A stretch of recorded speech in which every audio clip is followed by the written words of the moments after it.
जबलपुर के मधुमेह और हृदय रोग विशेषज्ञ डॉक्टर विशाल कस्तवार से आज भास्कर न्यूज के संवाददाता राहुल सक्सेना ने खास बातचीत की, जिसमें डॉक्टर विशाल कस्तवार ने बताया कि किस प्रकार मधुमेह और हृदय रोग के रोगियों को सावधानी रखनी चाहिए और कैसे इस प्रकार की बीमारियों से बचा जा सकता है। आइए आपको दिखाते हैं संवाददाता राहुल सक्सेना की खास बातचीत डॉक्टर विशाल कस्तवार से। नमस्कार, एवी न्यूज में आपका स्वागत है। आज हमारे जबलपुर शहर के जाने माने डॉक्टर विशाल कस्तवार जी, जो मधुमेह और हृदय रोग विशेषज्ञ हैं, आइए हम उनसे जानते हैं उन्होंने एक बुक लिखी। वो बुक किन कारणों से लिखी और क्या वो बुक जो है वो जनहित में कितनी अच्छी होने वाली। सर नमस्कार, एवी न्यूज में आपका स्वागत है। नमस्कार। सर, आपने एक बुक लिखी डायबिटीज के ऊपर, वो किस तरह से अवेयरनेस फैला सकती है या उसका क्या कार्य हो सकता है? देखिए, बेसिकली बुक का नाम है डायबिटीज के साथ जीवन यात्रा का बेहतर प्रबंधन। तो डायबिटीज एक्चुअली एक बीमारी नहीं है, ये एक जीवन यात्रा है। जिसको भी डायबिटीज होती है, ये देखा जाता है कि 100 लोगों को अगर डायबिटीज होती है तो उनमें से 95 लोगों की डायबिटीज परमानेंट रहती है।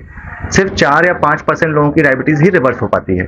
रिवर्सल मतलब डायबिटीज कुछ समय तक पूरी तरह से कंट्रोल में रहेगी, पर बाद में फिर भी ये सिर उठाने लगती है। डायबिटीज एक ऐसी बीमारी है जिसमें शुगर कंट्रोल रखना आवश्यक तो है, पर शुगर कंट्रोल रखने के लिए जो भी इलाज का माध्यम है, जैसे दवाइयाँ हैं, आपकी खाने का परहेज है, व्यायाम है, ये अपन को निरंतर जारी रखना पड़ता है। तो पेशेंट्स का मोटिवेशन मेंटेन करना बहुत ज़रूरी है। इसके अलावा ये बीमारी समय के साथ धीमे धीमे बढ़ती भी है, और जैसे जैसे बीमारी बढ़ती है वैसे वैसे खाने का परहेज, व्यायाम, दवाइयाँ सभी को समय पे बढ़ाने की ज़रूरत होती है। अगर हम दवाइयाँ समय पे नहीं बढ़ाते हैं तो बीमारी विकराल रूप धारण करती है। देखा जाए तो डायबिटीज के पेशेंट्स का खाली पेट का शुगर 130 के नीचे रखने से और भरे पेट का शुगर 180 के नीचे रखने से डायबिटीज जनित कॉम्प्लिकेशंस कम हो जाते हैं। हालांकि इसको 70 के नीचे भी नहीं जाने देना है, पर कॉम्प्लिकेशंस कम करने के लिए जो भी हम लोग इलाज करते हैं वह समय के साथ कमजोर हो सकता है। इस सब के अलावा डायबिटीज के पेशेंट्स के बच्चों को डायबिटीज होने का खतरा भी रहता है, और डायबिटीज के बेहतर इलाज के लिए अलग अलग प्रकार के व्यायाम, अलग अलग प्रकार के भोजन परिवर्तन के तरीके मौजूद हैं। डायबिटीज के पेशेंट्स में पैरों में खराबी भी आती है और हृदय रोग भी आता है, और कई बार ऐसा लोग सोचते हैं कि डायबिटीज में किडनी भी खराब हो सकती है या दवाइयाँ भी इसमें कंट्रीब्यूट कर सकती हैं। बहुत सारे मिथक हैं लोगों के मन में, इंसुलिन के अगेंस्ट में भी बहुत सारे मिथक मौजूद हैं। अगर किसी के भी मन में मिथक हैं या किसी को भी इलाज के बारे में पूरी जानकारी नहीं है तो इलाज अच्छा नहीं हो सकता। कुछ महीनों, कुछ सालों तक तो इलाज अच्छा हो जाएगा, पर बाद में ये तो सारी जिंदगी बीमारी है। अगर डायबिटीज में निरंतर इलाज अच्छा नहीं हुआ तो कई सारी समस्याएं जुड़ सकती हैं, जैसे हाथ पांव में दर्द, तकलीफें, याददाश्त में कमी, घुटने में दर्द, कंधे में दर्द। ये तो सामान्य चीजें हैं, हाथ पांव में झुनझुनी, जलन वगैरह।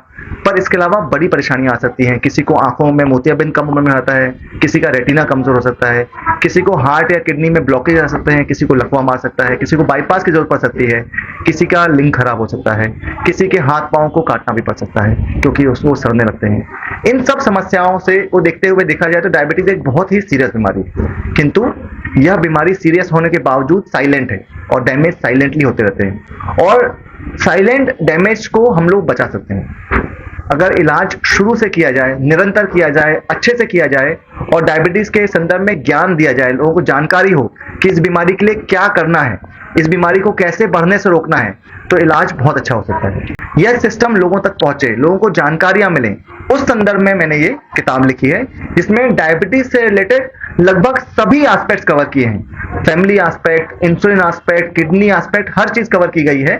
भोजन परिवर्तन, व्यायाम तो है ही है, और इस डायबिटीज की किताब के माध्यम से मुझे लगता है कि डायबिटीज का इलाज कई ऐसे लोगों तक बेहतर तरीके से पहुंचाया जा सकता है जिन लोगों तक डॉक्टरों की पहुंच मौजूद नहीं है आज भी। सर, जैसे कि जीवन यात्रा का बेहतर प्रबंधन जो बुक आपने लिखी है, तो ये पेशेंटों के पास कैसे पहुंचेगी? इस किताब को प्रिंट करवाने का, पब्लिश करवाने का पूरा जिम्मा मैंने ही उठाया, और फाइनली इस किताब को हम काफी रीजनेबल रेट में उपलब्ध करवा पा रहे हैं, सिर्फ इसलिए क्योंकि इसमें कोई भी हमने बीच में पब्लिशर को इन्वॉल्व नहीं किया। ये किताब अब अमेजोन पे भी उपलब्ध है, फ्लिपकार्ट पे भी उपलब्ध है, और जबलपुर के कुछ चुनिंदा मेडिकल स्टोर्स पे भी उपलब्ध हो गई है। हम लोग धीरे धीरे कोशिश कर रहे हैं कि ये किताब अधिकतर मेडिकल स्टोर्स पे उपलब्ध हो जाए, क्योंकि वहां पे लोगों की पहुंच ज्यादा है।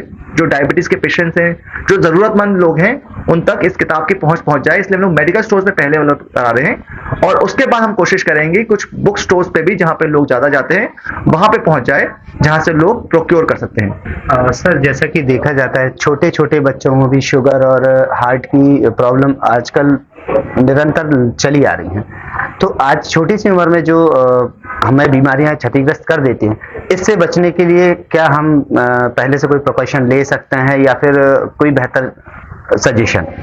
देखिए, बेसिकली अगर कोई भी व्यक्ति बेहतर दिनचर्या रखता है तो उस तरह के कई व्यक्तियों में परसेंटेज वाइज कॉम्प्लिकेशन होने के चांसेस बहुत कम हो जाते हैं। किसी इंडिविजुअल व्यक्ति के बारे में कहना मुश्किल है, पर मान लो 10 व्यक्ति बहुत अच्छी दिनचर्या रख रहे हैं, खाना अच्छा रख रहे हैं, भोजन अच्छा रख रहे हैं और सजग हैं, और समय समय पे जरूरत पड़ने पर किसी भी परेशानी के बिगड़ने से पहले डॉक्टर की सलाह ले लेते हैं, तो उनको समस्याएं आमतौर पर बहुत ही कम आती हैं।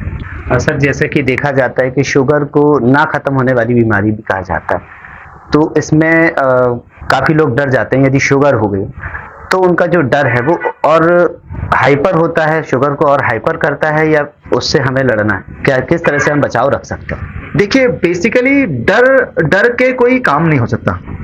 कोई भी समस्या आ गई है तो उस समस्या के बारे में सबसे पहले हम लोग कोशिश करते हैं, और सभी को कोशिश करनी चाहिए कि जानकारी लो।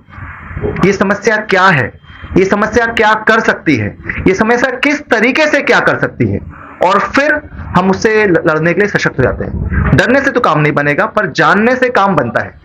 और जान के, समझ के, सही ढंग से इलाज लेकर, और अपने इलाज के दौरान अपने डॉक्टर को एक मार्गदर्शक, एक दोस्त के रूप में रखते हुए, सही इलाज निरंतर लेते हुए, सही सलाह निरंतर लेते हुए हम बहुत सारी समस्याओं से बच सकते हैं। और एक्चुअली बहुत सारे लोग समस्याओं से बच पा रहे हैं। जब बाकी लोग, कई सारे लोग बच पा रहे हैं, तो आप क्यों नहीं बच सकते? हर आदमी बच सकता है। बस जानकारी चाहिए, डॉक्टर को एक दोस्त मानना है और उसको साथ में लेके चलना है। जो जरूरी जांचें हैं वो भी साथ में करना है, और भोजन और व्यायाम, इसका प्रॉपर चैनल होना बहुत जरूरी है। भोजन में परहेज तो करना ही है, बट डायबिटीज के पेशेंट में यह देखा जा रहा है कि जो लोग निरंतर सही व्यायाम नियमित करते हैं, उनको दवाइयों की जरूरत कम रहती है, दवाइयां जल्दी जल्दी बढ़ती नहीं है, और कॉम्प्लिकेशंस भी नहीं आते, और हार्ट अटैक और लकवे खतरा भी कम हो जाता है। तो सभी चीजें मिलकर की जाएं, सही जानकारी के साथ की जाए, ये बहुत जरूरी है। ये बात बिल्कुल आप सही सोच रहे हैं, सही समझ पा रहे हैं कि डॉक्टर्स के पास ना, आप जब उनसे मिलने जाते हो तो वो आपको 10 मिनट, 15 मिनट, 20 मिनट से ज्यादा नहीं दे सकते। ये सब समझाना डॉक्टर के साथ मिलकर 1 या 2 विजिट में संभव नहीं है। इसी संदर्भ में अगर हमारे पास कोई टेक्स्ट हो, कोई बुक हो, कोई जानकारी हो, किताब हो, जो एक विशेषज्ञ डॉक्टर ने लिखी हो अपने एक्सपीरियंस के थ्रू, अपने नॉलेज के थ्रू, और दूसरे लोग डॉक्टर से पूछ के, उनसे मदद लेके, तो ये बहुत काम आ सकती है। इसीलिए मैंने किताब बनाई। मुझे लगता है कि ये किताब कई सारे लोगों को बेहतर जीवन देने की कोशिश कर सकती है। हमारे देश में 40 से 50% लोग हिंदी ही समझते हैं, और आज की तारीख में जो इस तरह की किताबें मौजूद हैं, उनमें 5% किताबें भी हिंदी में नहीं है। इसीलिए यह किताब मुख्यतः हिंदी में लिखी गई है। हिंदी में लिखने का उद्देश्य है कि हिंदी हमारे दिल को, हमारे दिमाग को, हमारे मन को छूती है और हमें समझ में आती है। और इसीलिए जब आप, मुझे लगता है, ये किताब पढ़ेंगे तो आपको ज्यादा बेहतर समझ में भी आएगी।